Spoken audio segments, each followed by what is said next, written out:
My mom said something very profound one time. She said, "Do you think if my husband and I had known that our kids were going to get poisoned, we would have stayed here? We would have done everything we could to get ourselves out of here." But no one ever told us. Bombs were developed here, built here, and researched here, are stored here, and then they're buried here. The U.S. government tested the first ever atomic bomb at the Trinity site in south central New Mexico. We were unwilling, unknowing, uncompensated participants in the world's largest science experiment. Bob Alvarez asked an American official once, why didn't you do any studies of these downwinders? And the official told him off the record, well, what if we found something? They counted on us to be unsophisticated, uneducated, and unable to speak up for ourselves. We're not those people anymore. I'm not that person.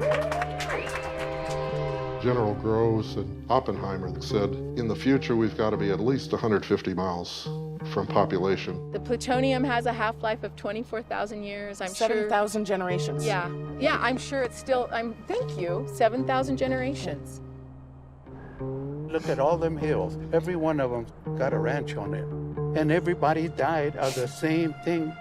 Many of these people, I think, are in a way forgotten guinea pigs. They were sacrificed to national security. We have over 500 abandoned uranium mines between Laguna and Acoma Pueblo and the Navajo Nation. They extracted 32 million tons of uranium. American citizens were harmed in this process, and we have been relegated to nothingness. We don't exist as far as our government is concerned.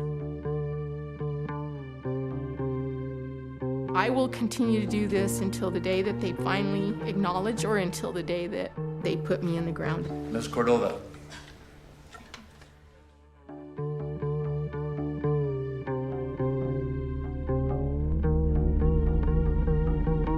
That's how lies work. You tell them long enough and people believe them.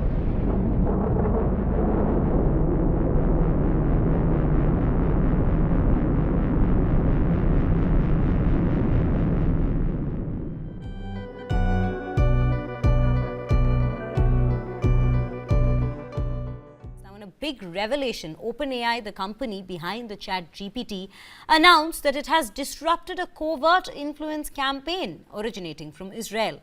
This campaign used OpenAI's models to generate pro-Congress and anti-BJP content, aiming to disrupt the ongoing Lok Sabha election process in India. OpenAI disclosed that in May, the network used its AI models to produce large quantities of short comments, which were posted across platforms like Telegram, X, Instagram, and others. Now, according to a report released by the OpenAI on Thursday, an Israeli commercial company named Stoic was behind this operation, generating content related to the Gaza conflict, the Histadrut, trade unions in Israel, and the Indian elections. Now, the operation, nicknamed Zero Zeno by the OpenAI, is detailed in the company's report titled AI and Covert Influence Operations Latest Trends. This report provides an unprecedented look into how AI is being used to manipulate public opinion and political outcomes. Now, the report also highlights similar operations originating from China, Russia, and Iran. And in response, the BJP Minister of State for Electronics and IT, Rajiv Chandrasekhar, called the findings dangerous threat to our democracy on platform X. In fact, he posted on platform X. Let me just take you through what he exactly said. He said, and I quote him, "It is absolutely clear and obvious that the BJP was and is the target of influence operations, misinformation and foreign interference being done by and or on behalf of some Indian political parties. This needs to be deeply scrutinized, investigated and exposed."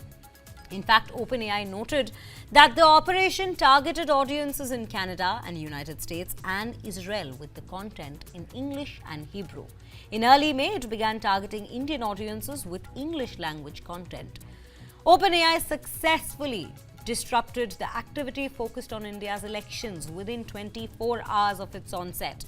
The network generated comments that criticized the ruling BJP party and praised the opposition Congress party. OpenAI's investigations reveal that while the actors behind these operations sought to leverage its models for content creation, the campaigns did not significantly increase audience engagement or reach through their use of OpenAI services. In fact, many accounts have been disabled by Meta and X, so current engagement figures might not be reflecting the complete picture as well.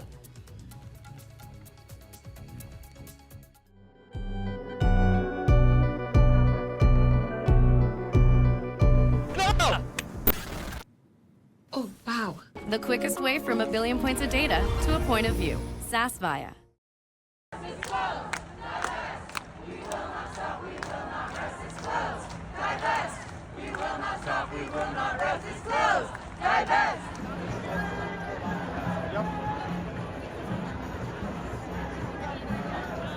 We're trying to protect the futures, the careers, the lives of these students who've made a principled statement, whether people agree or disagree. They deserve to graduate, to get credit for their work and all the rest of it. So they deserve amnesty. We're involved as faculty supporting students, trying to make sure that the kind of police action that took place will not take place. You know, don't forget, this is an anti-war protest. It's a protest that is demanding a ceasefire elsewhere in the world where the real lives are on the line.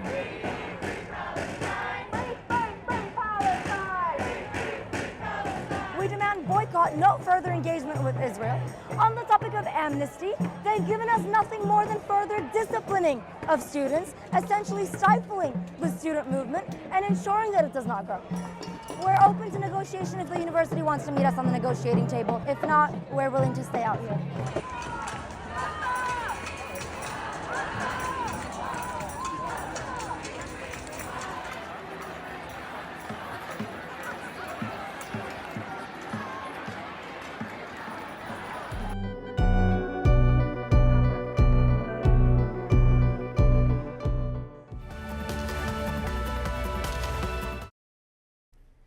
A crisis that's growing at an alarming rate. Newly released numbers show that there has been a 22% spike in homelessness just from last year. For decades, the people at Father Joe's villages have been working tirelessly to help. Every Monday, right here on The 4, we are featuring a local nonprofit that's making a difference by working for our community. And today, Deacon Jim Vargas from Father Joe's is joining us to talk about what they're seeing and some of the controversial solutions to try and help all of this. First of all, Deacon Vargas, thank you so much for your time right here on The 4. Heather, it's a pleasure to be with you. I'm going to jump right into the numbers that I just shared with our viewers. When you heard those numbers, a 22% increase, and again, that is county-wide, year over year. What went through your mind? Well, it's very sobering, but not surprising. I mean, we see it day in and day out, especially down in the East Village area. The number of encampments have grown exponentially over the years during the COVID time, basically. So it's been the last 3 years or so. So I'm not surprised that the numbers have been growing. You know, last year's number had grown by 10% from the prior year. And now, as you say, it's 22% additionally. So there's a lot to be done. What do you think is the right approach here in order to make a dent in some of these numbers? Well, behavioral health is a big issue, and you point to that. So we know that about 30% of those who are on the streets suffer from some level of behavioral health issues, whether it's substance use disorder or just mental health challenges, right? So most definitely there needs to be a focus there. I mean, then we need, pure and simple, we need more shelter beds. I mean, at the end of the day, we know that a shelter is not what breaks the cycle of homelessness. A home does, and we can talk about that, but we also know that we don't have enough affordable housing.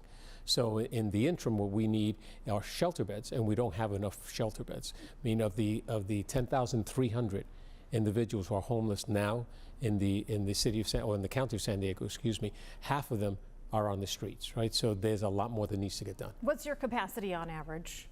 For us, we're 90 to 95% capacity each and every single day, and that's also the experience of other providers in the area as well. So the shelter beds are utilized. I mean, there's a transient aspect to it, obviously. So there was a few shelter beds that turn over on a daily basis, but for the most part, we're at capacity. So we need more shelter beds. What are you specifically doing at Father Joe's to try and make a difference and to help some of these individuals? Well, again, it's meeting people where they are. So it's making sure that we assess their situations so we can apply the right resources so we could be most effective with the dollars that we have. And the dollars are limited, right? So as an example, sober living.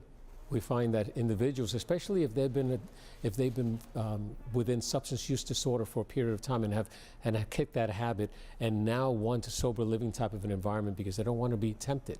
And so we're providing more sober living space so that we have individuals who can focus on their health needs, focus on employment, and then lift themselves up and move forward. So that's just one example, right? Sober living. So again, it's what's out there and how can we be responsive to that? How can San Diegans who might be hearing this interview and saying, I see them, I mean, it's hard not to, no matter what community you might live in, what can they do to help? And if they want to, you know, be able to give to Father Joe's, where does that money go specifically? The money goes directly to the services is what it comes down to. So you can visit our website. It's my.neighbor.org, so my.neighbor.org, and there you can see first of all, programs, many programs, but also ways you can help. Volunteers, we love our volunteers. It's important that we get people not only serving meals with us in our dining rooms, we serve 1 million meals a year.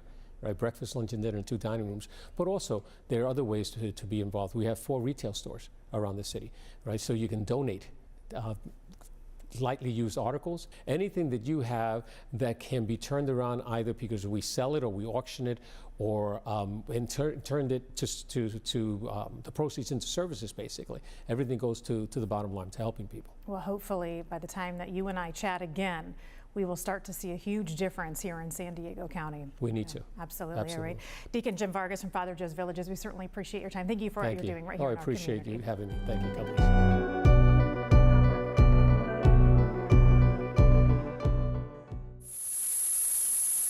That roar is not coming from a snow machine. Instead, the plume you see are tiny aerosol particles. It's the first technology in the country to test ways to brighten clouds in an effort to cool the globe. This system is composed of 3 main components. In these tanks, Jessica Medrado and a group of scientists from the University of Washington's Marine Cloud Brightening Program are mixing salt and water and using a compression system to test if this machine can distribute the right size particles. They say Alameda provides the perfect cloud conditions over the bay.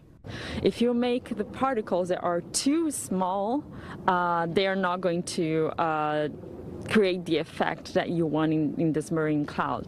If you make them too big, they will actually create or induce rainy clouds. The goal? To mimic the effects of pollution in a cleaner way, using salt water to brighten clouds, which they hope will then reflect more sunlight back into space to help cool the Earth.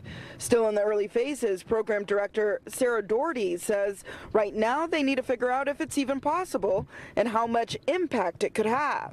To understand, so with something like marine cloud brightening, you're not going to just reverse global warming. So it's really important how it plays out in the climate system will depend on where you could brighten clouds and how much. Cal State East Bay professor Elena Giventel is excited about the research, but cautions that as Earth continues to heat up, the various ideas for cooling the world are not without controversy. While there are certain benefits from trying to cool the environment, we're not quite sure what kind of negative effects. Doherty believes reducing emissions is the most important tool, but says that alone won't be enough. We are kind of locked in at this point, committed to significant climate disruption. So the question is, are there other things we can do to help reduce suffering and impacts?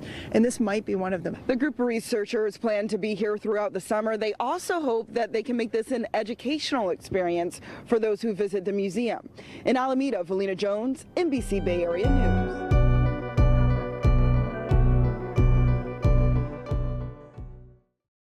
Biden administration is facing backlash for a new executive action on immigration that's being compared to asylum restrictions that were enacted by Donald Trump. The action gives Biden broad power to temporarily shut down the southern border when it's overwhelmed, and it puts a cap on how many migrants can claim asylum between ports of entry. According to the Washington Post, migrants have already been turned away on the basis of these restrictions. Democrats from border communities lined up behind Biden for the unveiling of this executive action, and party leadership signaled their support. But immigration continues to be a driving wedge among Democrats. At a press conference after the announcement, progressives went after Biden. What we see today is a disappointment. And from what we know, it's not going to make the situation at the border materially better? We must lead with compassion, not cruelty.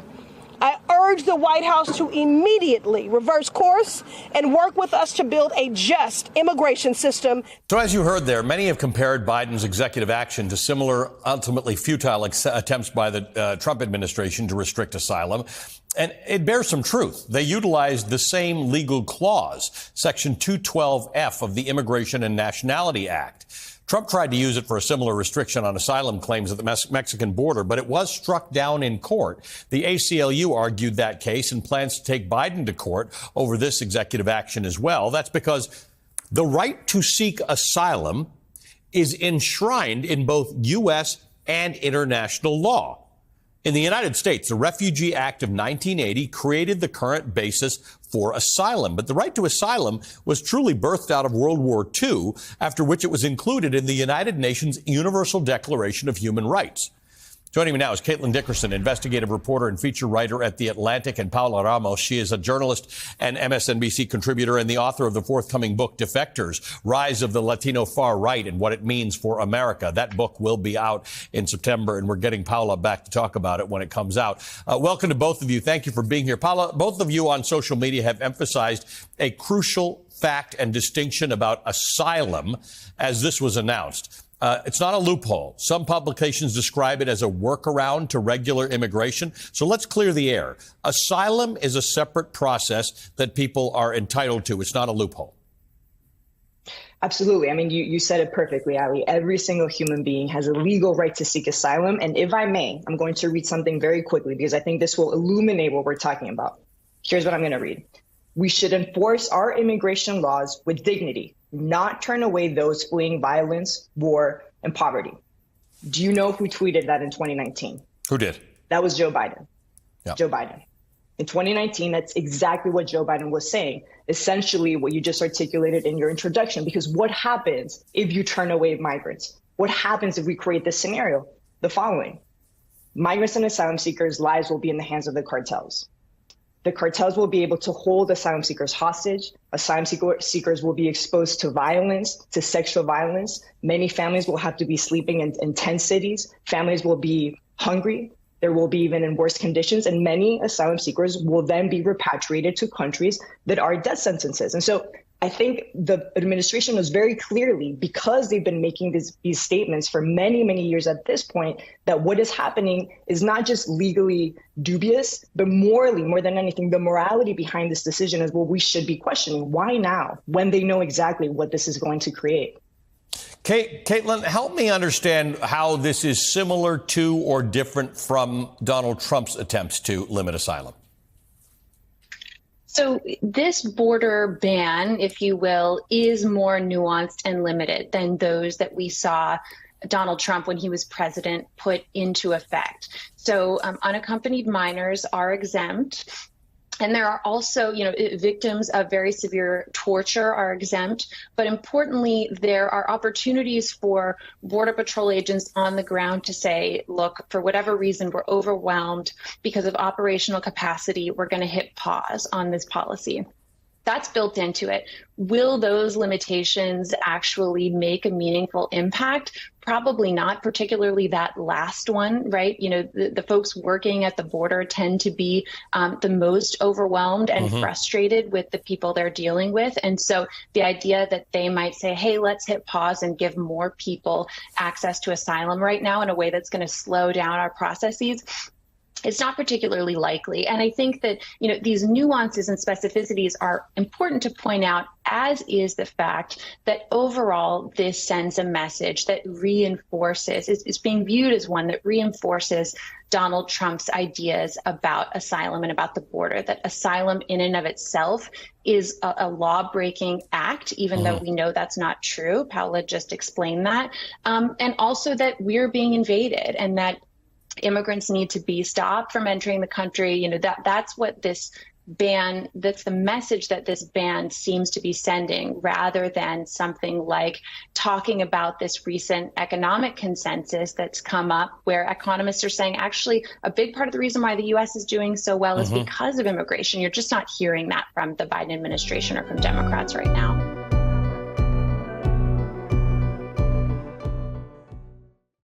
Part of the American mythology is that we, won the Second World War, we discovered these concentration camps and we were shocked. When in fact, as early as 1933, the first year of Hitler's regime, there were 3,000 articles in American newspapers about the mistreatment of Jews. So the idea that our leaders, our Congress, the State Department, and more importantly for me, the American people were unaware is just not true. We're sort of wired just to accept tyranny and authoritarianism.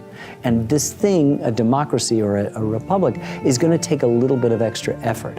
And I think everybody is on cruise control now and needs to get off it. And getting involved in this sort of messy work of politics, of civics, is the bulwark against the dissolution of those institutions that we have unfortunately come to take for granted and are now threatened in every direction.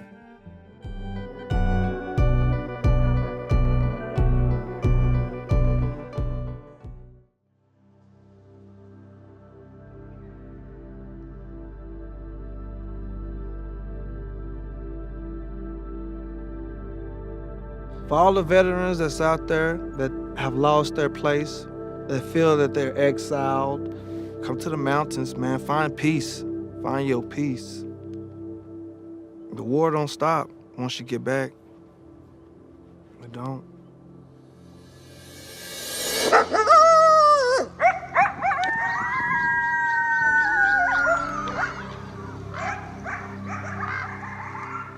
My name is James Gabriel Thompson. They call me Little Man. 5 years in the military. Albert Gallegos. I was in the U.S. Army. My name is Jonathan Acuna. I was in the United States Army.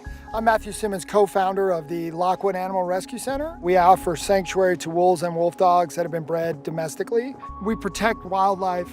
We obviously rescue animals, but more importantly, we save human lives. We take the veterans who have failed out of group therapy, and we know that by immersing the veterans in an environment surrounded by healing and nature and love, we can chip away at those really sharp, hard edges of their trauma and work them back into society. Serving in the military isn't exactly what I thought it was gonna be. You see movies, you think it's cool and awesome and something I wanna do, and then you're there and shit happens and you're scared for your life. The nature of PTSD is that, social relationships are impaired, and they're usually impaired from the very foundations, which is the ability to trust. I came back with severe depression. People call it PTSD. People call it problem with authority. Self-medicated with alcohol, just angry, violent, pushing people away. I started to drink even heavier, got myself in trouble. I went through a divorce. I got locked up for 71 days. Everything got really, really black. Everything got really hopeless. I was ready to go live under a bridge somewhere and went to go see my son. I was gonna say goodbye to him, and then I had him for the day, and I just told myself I couldn't give up for him, so that's when I decided to go get help. The first thing is to get you out of the city and into nature. And then basically we do the old military. It's sun up to sundown. Just working the dog shit out of you, digging a hole, moving an animal, feeding an animal. And it's a very slow emotional transition for the veterans to get used to the animals to get used to the veteran. In that they also find a purpose and a reason to be here. An animal that specifically likes them, a task that needs to get done. And I think for most of the guys and gals in the program, it's something they can't find anywhere else. The animals, they're not gonna take care of themselves, so you're not there, they're not getting taken care of, so they need me here. When I got here, it was something for me to be able to unwrap and just unwind and be able to feel comfortable again. These animals have a similar trauma. They've been captured and tortured or kept in confinement, not unlike in a war situation, and they can relate. Having both had traumatic experiences, they're more leery of getting back into a relationship. You have to earn that trust again. And once you earn it with a non-human animal, it's easily applied to humans. And that's part of how unique the healing is here. The group we owe the most to, and we disenfranchise or push out of society the easiest, are those suffering from combat trauma. We've set them all up to fail. So when they get back, if they can't fit into that, they're no longer a part of. And I think the only way we can get them back into the cities is take them to nature first and to have a healing program like we do here at Lockwood and allow them to let those wounds heal, allow them to work their way through the trauma. You know, they're giving me a second shot at life. My opinion is it's worth something to me now. And I'm actually gonna fight for myself now to the very end, like I did for my country. I get my healing by helping the animals. I'm in love with it, man. I love it. Out of debt, saving money, sober, not pushing people away, not angry. It feels fucking awesome. It feels great.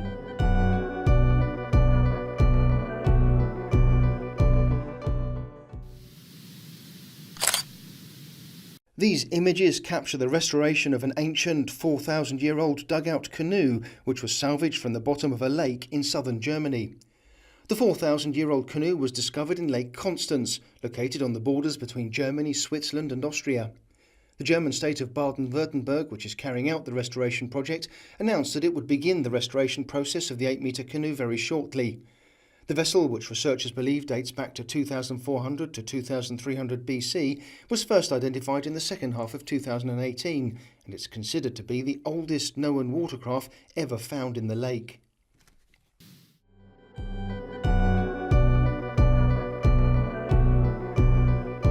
It's May 18th, 2020. We're all hanging out at Pilgrim Creek because that's where she normally first shows up. Everybody's driving back and forth and going across the bridge really slow because you can't stop on the bridge. I was with Tom off a little ways, and all of a sudden he got a text like $3.99's out. Here. Got it. Most of us thought there's no way she's going to have cubs. She's getting older and it's really rare. Here they come. Here.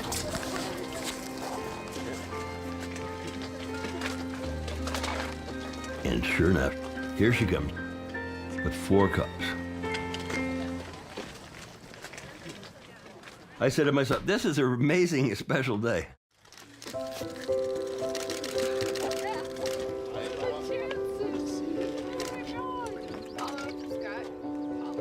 And it's incredibly nuts, really. But that's the effect that she has on people. You saw 4, right? Yes, I did, 4. Yeah. Tom saw 4.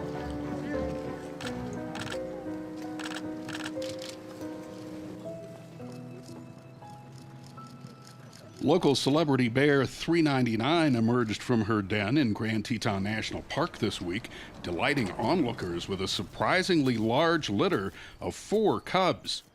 At the advanced age of 24, if she's successful in raising these cubs over the next 2 years, she'll be the first documented grizzly to do so in the greater Yellowstone area.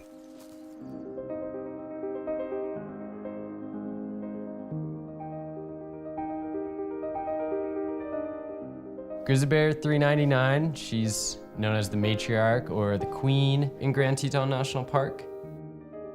She's famous for coming out with 2, 3 cubs,